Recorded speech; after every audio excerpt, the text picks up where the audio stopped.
ሰው ስሜን አያውቀውም። አላህ ብሎ ነው መንገድ ላይ የሚጠራኝ እና እኔም እዞራለሁ በጣም እና እንዴ ከዚህ በፊትም አውርቼዋለሁ። ሰዎች ስምህን ይጠፋንና ብዙ ጊዜ ቲክቶክ ላይ አላህ ብለን ነው ሰርች የምናደርገው፣ ከዛ እንትን እናገኛለን ይላሉ እና ከዚህ በፊትም ተናግሬያለሁ። አልሐምዱሊላህ እሱንም ደግሞ ሳላውቀው ነው እንዲህ አይነት እንትን ውስጥም አላህ እንትን ያደርገኝና አልሐምዱሊላህ በጣም ደስ የሚል ስሜት አለ። ብዙ ጊዜ ይለዋለው ብዘፍን ወይ በሌላ ነገር ብታወቅ ኖሮ አሁንም አላህ ይጠብቀኝ፣ ግን አልሐምዱሊላህ በጣም ደስ የሚል ነገር አለ። ቢስሚላህ አልሐምዱሊላህ ወሰላቱ ወሰላሙ አላ ረሱሊላህ ሰለላሁ ዐለይሂ ወሰለም። አሰላሙ አለይኩም ወራህመቱላሂ ወበረካቱ። የዚህ የልጅ ነገር በቃ እየባሰበት መጣ አይደለም። ከአሁን በፊትም በነቢዩ ሰለላሁ ዐለይሂ ወሰለም ላይ የተዋሹ ሐዲሶችን የተቀጠፉ ሐዲሶችን በኢብራሂም አለይሂ ሰላም ላይ እንደዚሁ እያስተላለፈ ነበር። ነብዩ ሰለላሁ ዐለይሂ ወሰለም ደግሞ من كذب علي متعمدا فليتبوأ مقعده من النار او كما قال عليه الصلاه والسلام በኔ ላይ ሆነኝ ብሎ የዋሸ ሰው መቀመጫውን ጀሃነም ውስጥ ያመቻች ብለዋል። ታዲያ እዚህ ጋር ይሄ የገረመን ሳለ ድንቁና አጂብ የሆነው ደግሞ የባሰው ሆኖ መጣ። ምን የሚለው መንገድ ላይ ሲያገኙኝ ስሜን አያውቁኝም፣ አላህ ሲሉኝ እኔም ዘወር ብያ ያለው አለ። ደስም ይለኛል አለ። አላህ ብለህ መጠራት መቼም አላህ ብሎ ጥሪ እንግዲህ ላንተ ይጠራ ያለው የተፈለገበት እኮ ልትሉ ትችላላችሁ። ይሄንን መልስ ልሰጥ ወላሂ አልፈለኩም ነበር። ወላኪን ምንድነው ይሄንን መልስ እንድሰጥ ያደረገ ከተባለ ኮሜንት ስር ስገባ ግርም የሚል ጉዶችን አየሁኝ። ተው ብሎ ኧረ አንተ ትክክል አይደለም። ፊርዓውንም ራሱ እኮ እኔ አላህ ነኝ እኮ አላለም። እኔ ጌታ ነኝ ነው ያለው። ረብ ነኝ ነው ያለው። አላህ ነኝ ጭራሽ ተጀሩ። አንተ የፈለክበት ወይ ነው እሱ የፈለገበት እኮ ስለ አላህ ስለሚናገር በዛ ተሰይሞ ነው። ይቻላል ታዲያ? አረ ወዴት የምንጓዘው? እና እንግዲህ ከፍ ከፍ ተደርጎ መጨረሻው ይሄ ነው። እዚህ ቦታ ላይ ኢንካር ነበር ማድረግ የነበረበት። ነብያችን ሰለላሁ ዐለይሂ ወሰለም ሰይድ ተብሎ በተጠሩበት ጊዜ السيد هو الله ብሎ መልሰጡ ነበር። مع انه انا سيد ولد ادم لا فخر ብለዋል። ግን ነገር ግን አሚ ምንም የማያውቀው ሰው እዛ ቦታ ላይ ምን እንዳይሉ በጣም ከፍ አድርጎ ገደል እንዳይገባ ማለት ነው። ሰይድ አላህ ብቻ ነው ይሉ ነበር። ከናካቴውም ከዛም አልፎ አላህ ተብሎ ሰርች ይደረጋል በሱ ሲፈለግ። ያም ሳይሆን ደግሞ ይሄ ሰርቹን ጉዳይ አይደለም፣ አላህ ብለው ሲጠሩኝ እያለ እየሳቀ ደስ ብሎት ደስ ይለኛል እንደውም እኔም ዞር ብዬ ያለው አለ። ግን በየትኛው ነው የምናስበው? ማለት በጭንቅላት ማሰብ ቀረ እንዴ? ማለት ያኒ በአቅል ማሰብ ቀረ ነገሩ። ሌሎችም ለካ እንደዚህ ናቸው። ለማንኛውም ባረከላሁ ፊኩም። ይሄ ልጅ የሚመለስ ከሆነ እርማት ይስጥና ለራሱ ተመልሶም ይሄ ነገር ስህተት ነው ብሎ ያርም ይናገር፣ خطأ ነው በል። ኮሜንት ላይ ሄዳችሁ ደግሞ የምታጃግኑ አላህ ብሎ መጠራትን አላህ ተብሎ ሲጠራ ዘወር ብሎ የሚያይ ከሆነ ደስ የሚለው ከሆነ በአላህ ብሎ መጠራት ደስ የሚለው ከሆነ ፊርዓውን ሸይጣን ራሱ አልደፈረም። ይገርማል ወላሂ በጣም ይገርማል። ለመናገርም ራሱ ቃላቶች ሊገልጹልኝ አልቻሉም። ምክንያቱም አላህ ተብሎ ሲጠራ ደስ የሚለውና ዘወር የሚል ኸልቅ እያየን ስለሆነ ማለት ነው። ሱብሃንአላህ ወኢን ተዐጀብ ፈዐጀብ ቀውሉኩም አላህ ቅድም የመጣህ ሰዓት ኢንጂነር ቁርአን ከፍቶኛል ሰማኖም ወው ምንድነው ወር አንዳንዴ ከባድ ነው እንደዚህ የሚጻፋል። ወድ አለ መሰለኝ እንደዛ ነው ለቀልድ እንጂ ይሄኩም ግራም ይገባል እንጂ አቡ አብደላ አንዴ በደንብ አድርገህ ንገራቸው። ወላሂ ለመሳደብ እንደው ጣታችን በረ ይጽፋል። ግን ሰላም አለይኩም ወራህመቱላሂ ወበረካቱ ሐሰናውን ለምን ይረሱታል? አሳጥሮ መጻፉ እንዳይገርም አሁን የቀደሙ ደብሊው አር ደብሊው ኤ ያደረገው እንግዲህ እኔ በደንብ አድርጌ ነበርና አስቸጋሪ ነው። የሆነ ነገር በላቸው በዚህ ጉዳይ ላይ። ያው እየተጠየቀ እኮ ነው። ወብ ቋንቋ ነው፣ ራሱን የቻለ ቋንቋ ነው። ባይሆን የት ሀገር ቋንቋ እንደሆነ ይንገሩኝ፣ እኛ ምን እንልመድ? ስስታም እኮ ናቸው። ስስታም የሰላምታውን ያላቅም የሰላዋቱን ግን አይቻልም። ላ የጁዝ የሰላምታውን አላውቅም። ይቻላል አይቻልም የሚለውን አላውቅም። ያኔ ወላ ተቅፍ ማ ለይሰ ለከ ቢሂ ዒልም። ከአሁን በፊት በነገራችን ማ ኢብኑ ሐሰን ጋር እንደዚህ ቁጭ ብለን በሰፊው እየተወያየንበት ነበር ይሄን ነገር ካስታወሳችሁ። ነገር ግን የሰላምታው ጉዳይ ላይ ደዕ ማ የሪቡክ ኢላ ማ ላ የሪቡክ ነው ያ ጀማዓ። የሚያጠራጥርህን ትተህ ወደማያጠራጥርህ ያዝ ነው። ስለዚህ የማያጠራጥረው ምንድን ነው ከተባለ ወአለይኩም ሰላም ከፈለክ ወራህመቱላህን ትጨምራለህ፣ ከፈለክ ወበረካቱን ትጨምርበታለህ። ነገር ግን ሙሉ ንግግሩን ማስቀመጡ ነው፣ ምንም ማሻሚነት የሌለበት። አማ ሰለዋትን አስመልክቶ ፈላ የጁዝ لانه آية من القرآن ከቁርአን አንቀጽ ነውና إن الله وملائكته يصلون على النبي يا أيها الذين آمنوا صلوا عليه وسلموا تسليما ሰላም ተወስቢሆን ሐዲስ መጥቶበት የለ እንዴ? ሐዲስ እኮ መጣበት እኮ ሰላምታ እኮ ማለት ነው። ፈኢዛ ሑይቱም ቢተሕየትን ፈሐዩ ቢአሕሰነ ሚንሃ አው ሩዱሃ አለ። ቁርአን መጣበት እኮ። ታዲያ እሱንስ ወዴት ልትከተው ነው? የሰላምታውን አላውቅም የምትለኝ ነሰል ሐዲስ መጣ። ሰውየው መጡ አሰላሙ አለይኩም አላቸው። ወአለይኩም ሰላም አሉና 10 አሉ። ቀጣይ መጣና አሰላሙ አለይኩም ወራህመቱላህ 20 አሉ። መጥቶ አሰላሙ አለይኩም ወራህመቱላህ ወበረካቱ 30 አሉ። ተጠየቁ። የመጀመሪያው አሰላሙ አለይኩም ሲል 10 ሐሰን አገኘ። ሁለተኛው 20፣ ሶስተኛው 30 አሉ። ስለዚህ በሐዲስ የሚመጣው በቁርአን ውስጥ የሚመጣው ሰላምታ አለ። ኢስላማዊ ሰላምታ ራሱን የቻለ ምንድነው? ዒባዳ እኮ ነው። ዒባዳ ደግሞ ምን አይደለም? ዒባዳ ተውቂፍይ ነው።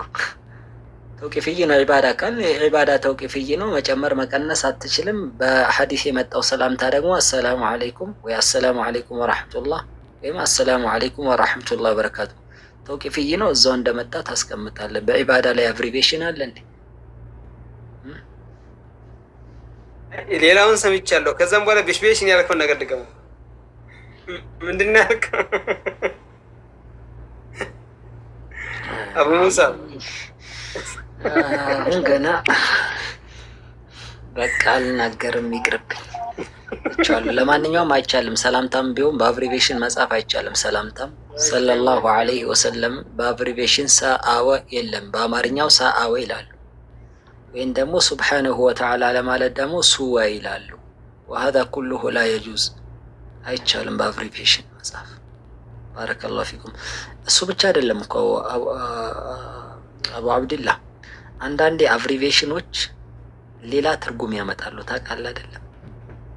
አንድ ቃል ምህጻረ ቃል ሲደረግ እንደፈለኩኝ መተርጎም እችላለሁ። ምህጻረ ቃል ነው። ስለዚህ አንዱ በሌላ ቢረዳውስ ያንን ምህጻረ ቃል እንደ ሸሪዓ ግን ፈጽሞ አይቻልም። ሰላምታን ሰለላሁ ዐለይሂ ወሰለም አሰላሙ አለይኩም የሚለው ሱብሓነሁ ወተዓላ ዐዘ ወጀለ እነዚህን የመሳሰሉ ነገራቶች። ባረከላሁ ፊኩም። طيب እኔ የምለው ግን ምህጻረ ቃል በላሉኝ። እሺ ምህጻረ ቃል ምን ብዬ ነው? አብሪቬሽን ስላልኩ ነው። እሺ ምህጻረ ቃል። አቤት አቤት ጉረኞች!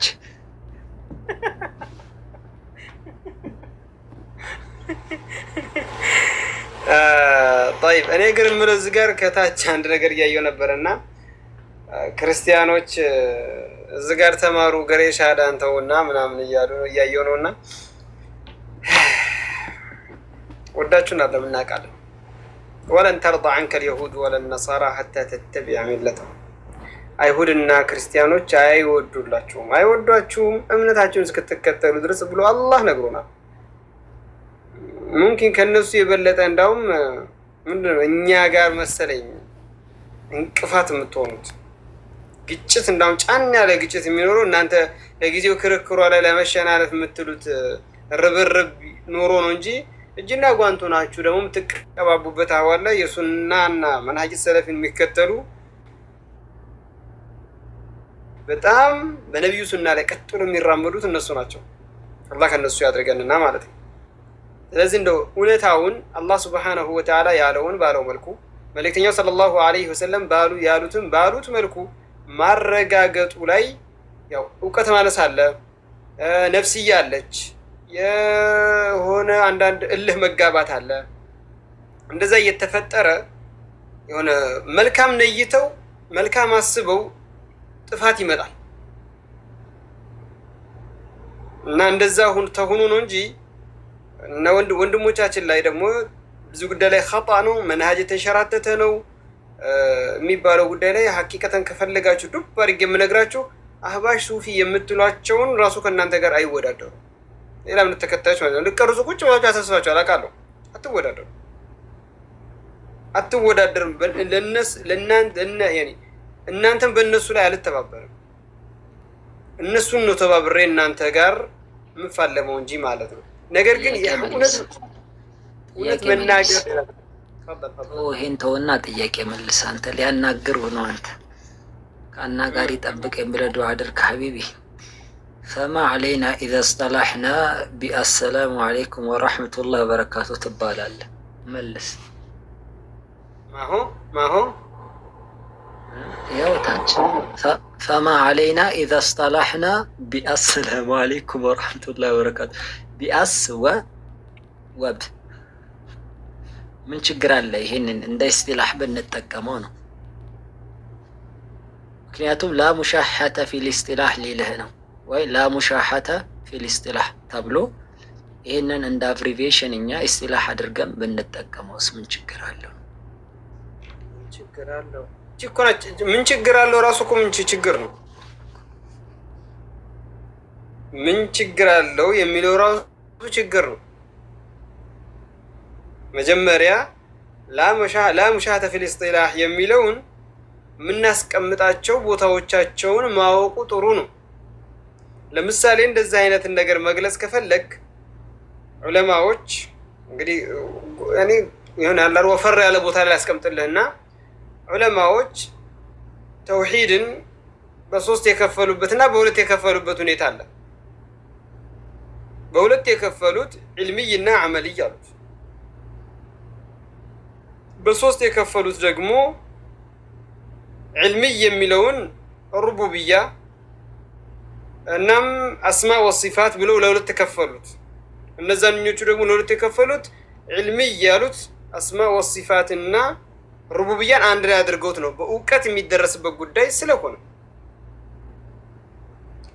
ተውሂድ አልኡሉሂያ የሚለውን ሶስተኛ ላይ ያስቀመጡትን ደግሞ ምን አሉት?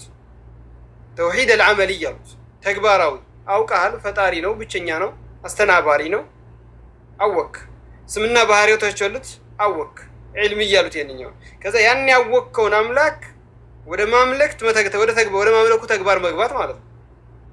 በእንደነዚህ አይነቶች ላ ሙሻሐተ ፊል ኢስጢላህ ብለህ ታስቀምጣለህ። አማ ፊ አሻእ ተዓቡድይ ውስጥ መተህ ላ ሙሻሐተ ፊል ኢስጢላህ መውሊድ ማክበር ምን ችግር አለው? ምክንያቱም መውሊድ ማክበሩ ማለሽ አገላለጽ ላይ ኢንጂነር የበለጠ ያገልጿ ቢያስባል። ምክንያቱም ነቢያችን ሰለላሁ ዐለይሂ ወሰለም ሰኞ ለምንድን ነው የምትጾሙት ሲባሉ ያ የተወለድኩበት ቀን ነው ብለዋል። ሌላኛውን ቆራርጠሩ ላ ሙሻሐተ ፊል ኢስጢላህ ነው አገላለጹ ላይ። ዋናው ነገር ያንን ቀኑን እንትን ማለት እንጂ ያንን ቀኑን ነቢያችን የተወለዱበት ቀን ብለን ማክበሩን እንጂ በዝላይም ይሁን በድልቂያም ይሁን ፍትፍት መብላትም ይሁን ላ ሙሻሐተ ፊል ኢስጢላህ በዚህ ደረጃ ምን ችግር አለው የሚለው ሊመጣ ነው ማለት። ሌላኛው ደግሞ አንተ ለምን ታካብዳለህ? ለምሳሌ አሰላሙ አለይኩም ወራህመቱላሂ ወበረካቱ የሚለውን እኔ አሁን ስገባ የአላህ ሰላምና እዝነት በእናንተ ላይ ይሁን ብል በትርጉም ባደርገው ምን ችግር አለው? ችግር አለ? ምን ችግር አለው እኮ ብዙ ምን ችግር አለዎችን ያመጣል። ታውቃላችሁ ወንድሞቼ ምን ችግር አለው? እሺ በቃ አሁን እዛ ቦታ ላይ አብሪቬሽኑ ከተቻለ ወይም በምህጻረ ቃል መጻፍ ከተቻለ በትርጉምስ ብንባባል ምን ችግር አለ? እኔ ለምሳሌ የአላህ እዝነትና ሰላም በእናንተ ላይ ይሁን ብል አሰላሙ አለይኩም ወራህመቱላሂ ወበረካቱ ብል ከሁለቱ አጅር የሚያስገኝልኝ በአረብኛ ያልኩት ነው ወይስ በአማርኛ ያልኩት 30 አጅር ያስገኝልኛል?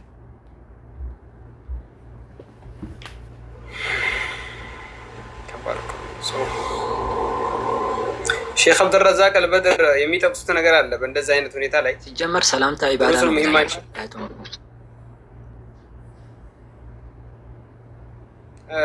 የሚገልጹት ነበር። ለዛ ነው ዘግይቶ ይደርስ የሆነ የገለጹበት ገለጻ አለ።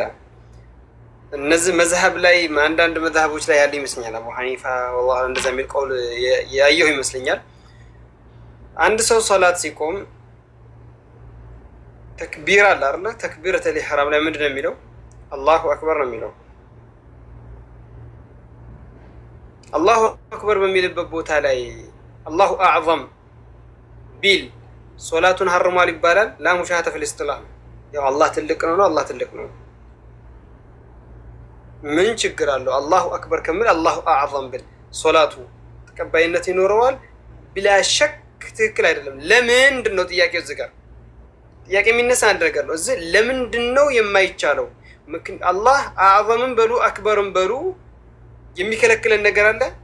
ምን ችግር አለው ከተባለ ነቢዩ ሰለላሁ ዐለይሂ ወሰለም ምን አላሉም? እንደዚያ አላደረጉ።